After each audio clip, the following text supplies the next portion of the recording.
Once again, Mananiya Adhyaksh Moday, 10 minutes. I rise to speak on behalf of my party, the Biju Janata Dal, on the demands for grants of the Ministry of Education. It is one of the most important discussions as I believe the education is the most powerful tool to achieve all other social goals. The coronavirus pandemic is its name on the year 2020. Just like every other country, in 2021, India hopes to bounce back from an unprecedented and devastating problem by a marked reformation and recalibration. It has also taught us a lesson of how investment on social infrastructure like health and education is the most important and urgent and can never be neglected by any country, developed, developing, or even underdeveloped. In this context, I would like to thank Honorable Finance Minister Srimati Nirmala Sitharaman ji for the outlay of 93,224 crore to the Ministry of Education, which, though lower than the last year by 6%, is of extreme significance considering the strain which has been put on educational resources across the country because of the pandemic COVID-19. I would like to thank also our Honorable Prime Minister Shri Narendra Modi ji for making emergence of knowledge society a reality in India, and under his able leadership, Shri Ramesh Pokhriyal Nishank ji is leaving no stone unturned to work towards the vision of new, empowered and shining India. It is a crucial budget as far as allocation for education is concerned, as national education policy, a systematic overhaul of India's education system also saw the light of the day in 2020.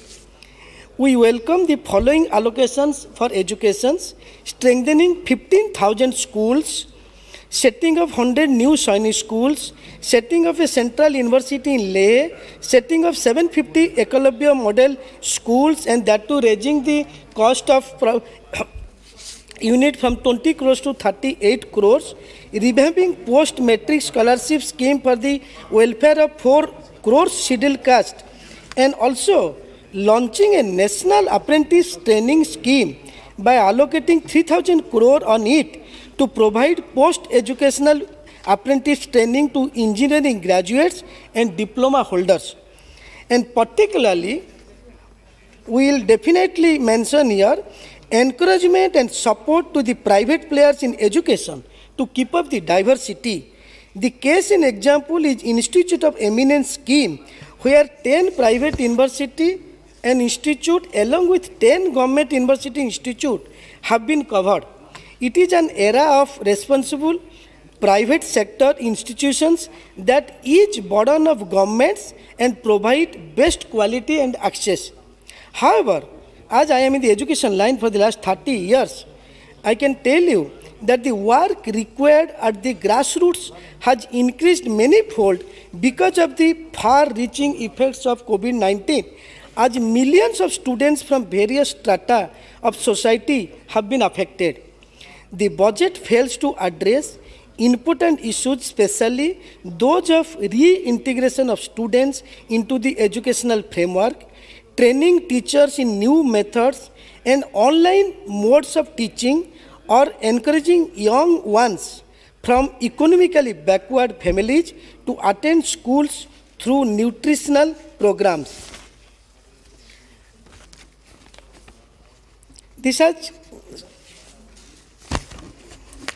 And in this context, I would like to cite the best practices in Odisha. Odisha, under the leadership of our Honorable Chief Minister, has taken few pioneering and settler initiatives to see no child is deprived of education. Improving the quality of education at all levels had been given priority, particularly focus on girl child education. Very recently, the state government has also provided for reservation of seats for the government school candidates in engineering and medical courses in the entrance. And also, in this context, I would like to request the Honorable Minister to consider the setting of another one central university in Odisha, and particularly giving status to the oldest and biggest university of the Odisha, Utkal University, as the central university status. Similarly, in this context, it's my duty to mention about my parliament constituency Kandhamal, which is an aspirational district with 75% SC/ST population, but definitely it is blessed by natural beauty, forest, hills, and indigenous knowledge of protecting ecosystem. So, because of all these things, it needs more number of Kendriya Vidyalaya, Jawahar Navodaya Vidyalaya, and also the Sainik schools. So, in this context, I would like to definitely request the Honorable Minister Education sitting here to consider these things for the aspirational district Kandhamal I represent. And in this context, I would also like to submit, education is the sector that will always remain in the need of reforms due to its ever-evolving nature. I would like to draw the attention of the Minister to the following relevant points, especially covering higher education. Higher education is facing crisis in most economies today, especially with regard to balancing accessibility and quality. To tackle the challenge in India, we need a careful approach which can ensure the universities prepare an industry-ready workforce, focus on innovative research in relevant fields of study, and develop programs that equip scholars with the skills to meet the needs of the future. Fake universities and some institutions offering fraudulent degrees and diplomas exploit the gullible people. Such institutions have to be weeded out at the earliest with a coordinated effort made by the state governments and also the law enforcement agency. The current process of appointing vice chancellors has been suffering from delays and also controversy. With national education policy being implemented, it is also the right moment to rethink how vice chancellors are appointed to ensure quality leadership for India's universities. This calls for amendments in structure and functioning of the executive councils in the university. Conclusion, ma'am. India is blessed with abundant and young human resources. The more needs to be invested on polishing this wealth. Investing today in quality education will give us the best returns on investment tomorrow. Thank you very much, ma'am.